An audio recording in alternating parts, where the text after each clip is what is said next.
Le prealpi bellunesi sono note per offrire molteplici attrattive paesaggistiche, storiche e ambientali.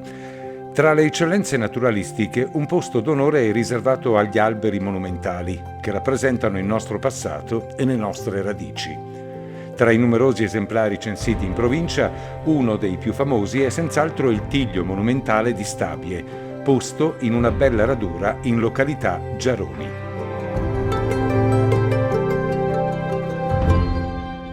Per me questo è sempre stato un gioco, perché fin da piccola, quando salivo con i miei genitori in casera, ci entravo perché qui c'era un'apertura più grande di questa e ci salivo dall'interno perché all'interno è vuoto e andavo su fin dove mi lasciava perché appunto era la mia passione e stavo lassù ore e ore a parlarci a questo albero, no? Lo zio ai tempi aveva fatto mettere dei tiranti per tenerlo insieme, aveva paura che con il vento o con la neve si aprisse perché essendo vuoto all'interno magari cedeva. Questi alberi monumentali sono delicati e necessitano di cure per proteggerli. La Regione Veneto ha una specifica struttura che si dedica all'analisi e alla consulenza fitosanitaria. Si tratta di un esemplare appartenente alla famiglia delle Tiliacee, quindi un tiglio non comunemente rinvenibile nelle formazioni boscate e forestali ordinarie.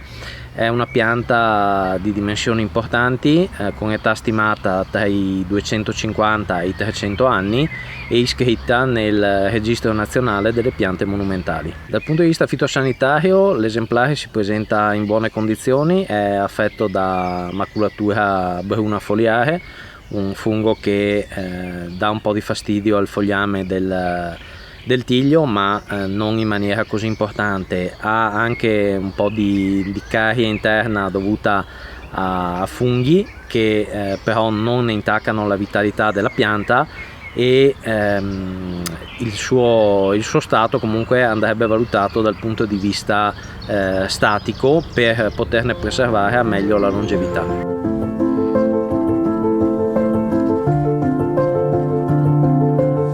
È curioso notare che il Tiglio di Stabie era già presente quando questo territorio era dominato dalla Repubblica di Venezia. Napoleone non era ancora nato e l'Austria non aveva ancora avviato un controllo su queste terre. Sono pertanto i depositari del nostro passato e la loro presenza non può essere affidata al caso, ma va tutelata.